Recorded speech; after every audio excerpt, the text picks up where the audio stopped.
Alright, this is a strawberry moon for Cancer the Crab.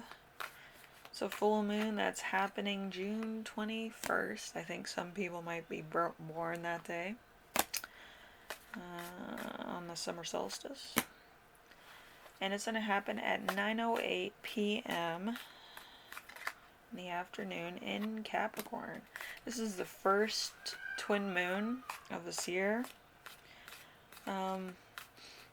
And then it goes into the second half where the other twin moon is going to happen in July. So it's very close together. And it also has some significance. There could be a particular thing that's going to be happening that would never happen in a million years. Hence the self-care, manifesting luck and prosperity for most people in this case. So let's see what we got. And we'll get to your reading. I didn't really write down too many things, so we'll see how this works out. We have claw. We have be careful, do not take risks. We have spear. We have heartache over what you no longer have. We have a staff. You will be taken care of in difficult times.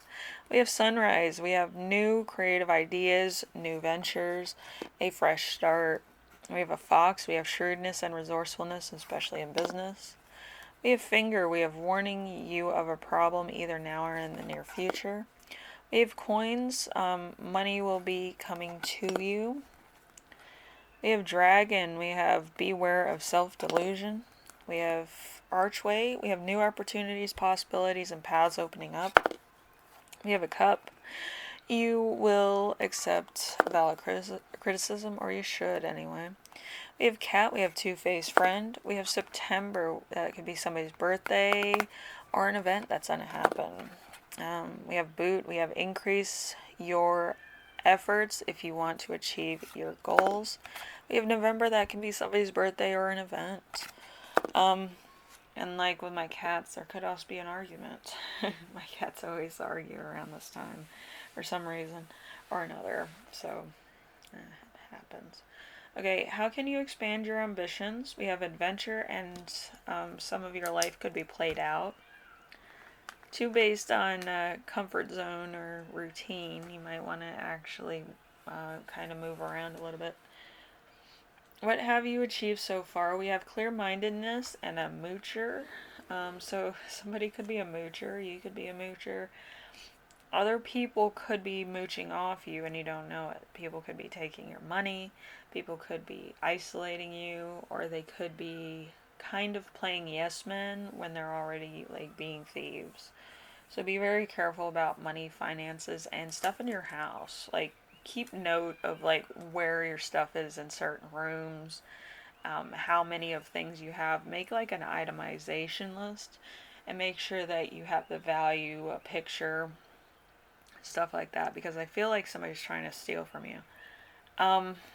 So what realities must you face? We have unhappy affairs, and this is a test. So your test is actually about a third party, or in this case, it should have been the first choice. So you picked somebody because they were easy, either physically or like an idiot that you just picked. The one that you should have picked that you actually had feelings for in a romantic setting or a business setting was very controversial as far as you were concerned. But you liked them. You liked their tenacity and you picked somebody else. Ironic. So that's why it's a test. So you're unhappy now because you picked wrong. And then this is a test. This is a test to see if you will approach the other person you didn't pick and apologize for your misconceptions. Let's put it to you that way. I really don't want to get too graphic with that one. And then we have what restricts you. We have hope for the future. We also have somebody here saying hope for fortune.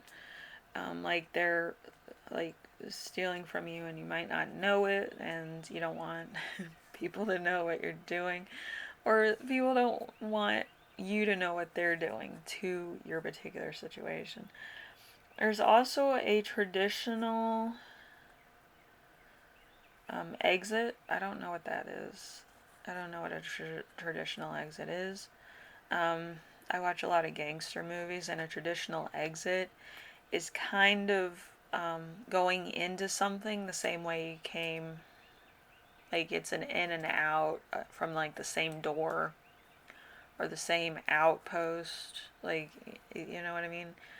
Um, but like, I don't know what it is in a spiritual sense, what that means.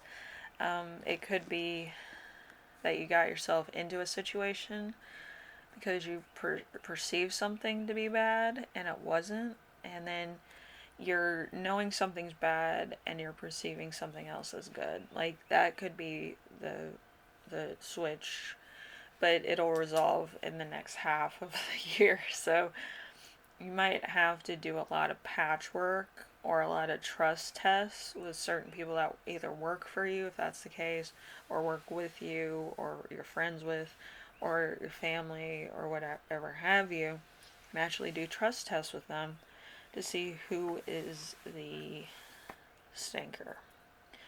Um, I usually just leave money out, and then I put it like in a precarious situation, like I put it here for later, or I put it here on like accident, like I dropped it maybe, and see if somebody like comes forward and says, "Hey, you dropped this," or because you need to see who you can trust and who you can't trust. I mean, that's a note of the familiars.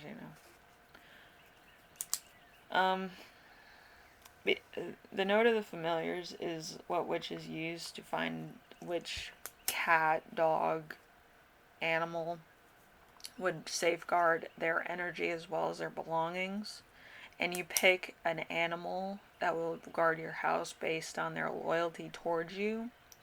And I feel like you're going to have to do that, the loyalty of the familiar. Because like you have to be able to trust people in your life. I get that, but you also have to trust people that are in your immediate situation or living situation or work situation, because you can't really depend on too many people in life, like at your work or your job, especially if you work in like a public situation.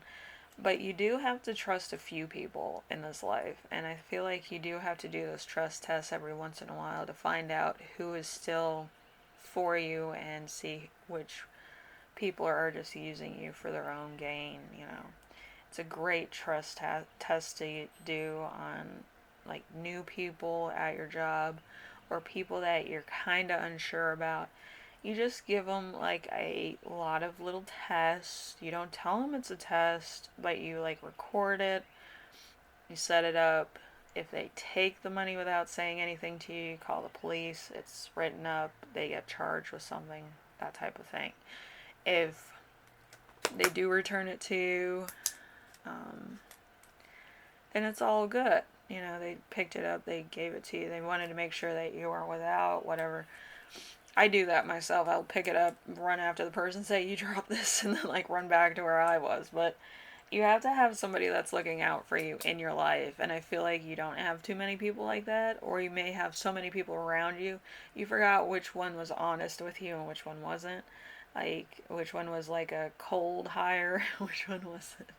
Um, but yeah, I feel like spiritually you could be torn to shreds because you kind of your morals are cantered to cater to somebody else and not yourself. So that could be a problem. And you could go to therapy and they tell you about that too. Uh, but I feel like you're way too trusting of people that would take advantage of you. It's a kind of an abusive mentality. If you've been abused before or you've been without for a while, you seem to take pity on people that don't have anything, and you don't really see them as a threat. You see them as somebody who has the inconvenience of being poor or unfortunate, and you just seem to trust them out of that because you have like trauma bond in common or something. But you have to really look at the bottom line, like, are these people just around to take from me, you know? People that steal from you are not friends, and they shouldn't be around you if they're going to steal, okay? Because breaking bread with your enemies is probably the last thing you want to do. You get to learn a lot of things, but you also get to see the realistic motivation towards their drama.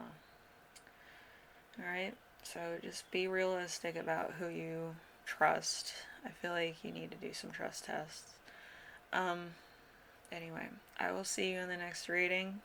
Make sure that you kind of think about the bigger picture here, and I feel like you'd feel a lot better if you actually knew who exactly people were in your life, um, and what they're about.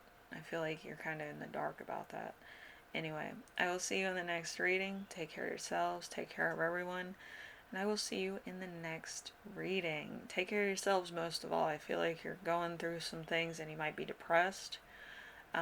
My heart goes out to you. I've suffered on and off with depression my entire life. I don't take what people say too seriously, but I take good advice very, very willingly. All right, so just just take that advice, all right? Just make sure that everybody's there for you and they understand your situation and how you're feeling, and they're not trying to like take from you or make you look bad in any way. Because that's what happens. They pillage from you and then they make you look like the bad guy. And that's the last thing I want for my cancers. Y'all have been through a lot. So, anyway, I'll see you later, okay? Bye.